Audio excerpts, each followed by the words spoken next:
Hi అండి. నమస్తే. Welcome back to Chandrika's kitchen. Chandrika's కిచెన్‌లో ఈరోజు మనం పప్పులోనే ఒక చిన్న ఈ ఐటెమ్ వేయటం వల్ల దాని యొక్క రుచి అనేది పర్ఫెక్ట్‌గా ఉంటుందండి. ఒకసారి ట్రై చేయండి కొత్తగా ఇలాగా. చాలా అంటే చాలా బాగుంటుందండి. మామూలుగా పప్పు అనేది కామనే. అందరూ తినేదే సహజంగా. ఈమె కొత్తగా ఏసేదేముందా అనుకుంటున్నారా? అయితే వీడియోని స్కిప్ చేయకుండా చివరి వరకు చూడండి. మీకు తెలుస్తుంది ఏమేమి ఏసాము అనేది దాంట్లోకి.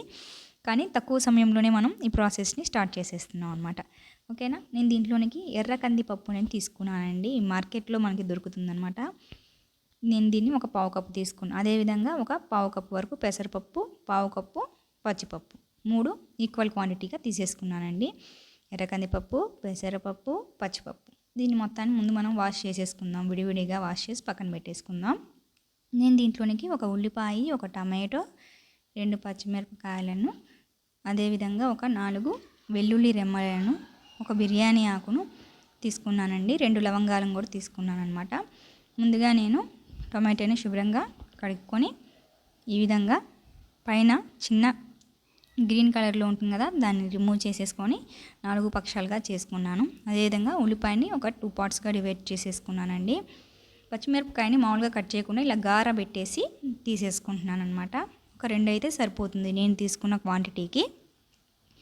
ఓకే అండి. స్టవ్ మీద మనం పెట్టబోయే ముందర ఇందాక మనం చెప్పిన ఈ పప్పు దినుసులు ఉన్నాయి కదా, పచ్చిపప్పుని, ఎర్ర కందిపప్పు, పెసరపప్పులు ఉన్నాయి కదా, వాటిని మనం శుభ్రంగా 2 సార్లుగా వాష్ చేసేసుకొని దీంట్లోకి షిఫ్ట్ చేసేసుకుందామండి.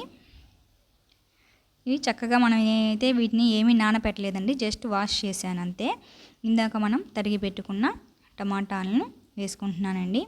మొత్తం ఈ పాన్ గలిగిన కుక్కర్లో ఏంటంటే చక్కగా ఉడికిపోతుందన్నమాట.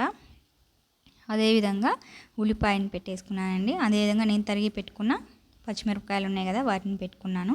నేను దీంట్లోనికి చిన్న అల్లం ముక్కని శుభ్రంగా కడుక్కొని పెట్టేసుకున్నానండి.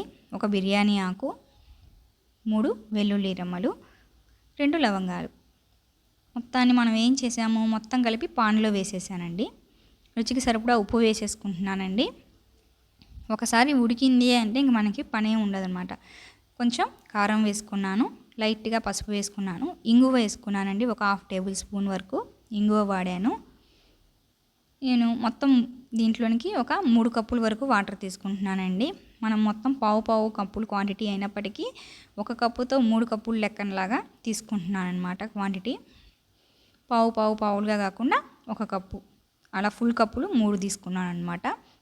ఒక 1 టేబుల్ స్పూన్ వరకు నేను నెయ్యి కూడా వేసేసుకున్నానండి. చక్కగా మూత పెట్టేసుకొని 3 to 5 విజిల్స్ వచ్చేంత వరకు మనం దీన్ని పూర్తి లోలో పెట్టాలండి. ఇక్కడ ముఖ్యమైన గమనిక ఏంటంటే పూర్తి లోలో పెడితే కనుక పర్ఫెక్ట్గా ఉడుకుతుందండి. లో ఫ్లేమ్లోనే ఉడికితే దీనిలో ఉన్న అసలైన స్మెల్ కానీ మనకి అసలు తినాలనిపించేలాగా ఉంటుందన్నమాట. నేను చేశా కాబట్టి చెప్తున్నానండి. మీరు ట్రై చేయండి. ఒకసారి ఎలా వచ్చిందో నాకు కామెంట్ సెక్షన్లో కామెంట్ పెట్టండి. ఓకే అండి. ఒకసారి విజిల్స్ అన్నీ వచ్చేసినాయి, చక్కగా చల్లారిపోయింది. ఒకసారి మొత్తాన్ని మనం కలియబెట్టేసుకుందామండి.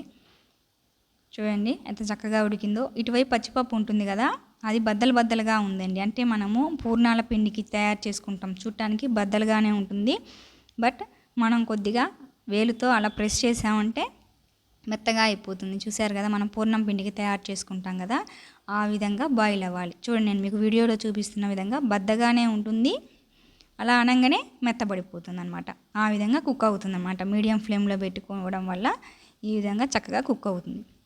ఇప్పుడు నేను దీంట్లోనికి 1 గ్లాసు వాటర్ వేసేసుకున్నానండి. మొత్తాన్ని మనం ఈవెన్గా కలిపేసుకుందాము. మనం స్టవ్ ఆన్ చేసేసుకొని ప్రాసెస్ చేద్దాం. మళ్ళీ ఇది చక్కగా మళ్ళీ కొద్దిసేపు ఉడకనిద్దాము. ఈలోగా మనం స్టవ్ మీద పాన్ పెట్టేసుకొని ఒక 2 టేబుల్ స్పూన్స్ వరకు ఆయిల్ వేసేసుకున్నానండి.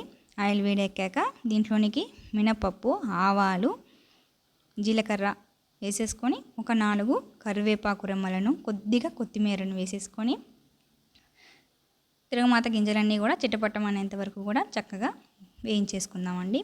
ఒక ఎండుమిరపకాయ వేసేసుకున్నానండి. ఆ వేగిన తిరగమాత గింజల మొత్తాన్ని కూడా చక్కగా తీసుకొచ్చుకొని దీంట్లో వేసేసుకుంటున్నానండి. వేసుకోగానే మనం వెంటనే ఒకసారి కలియబెట్టేద్దాము.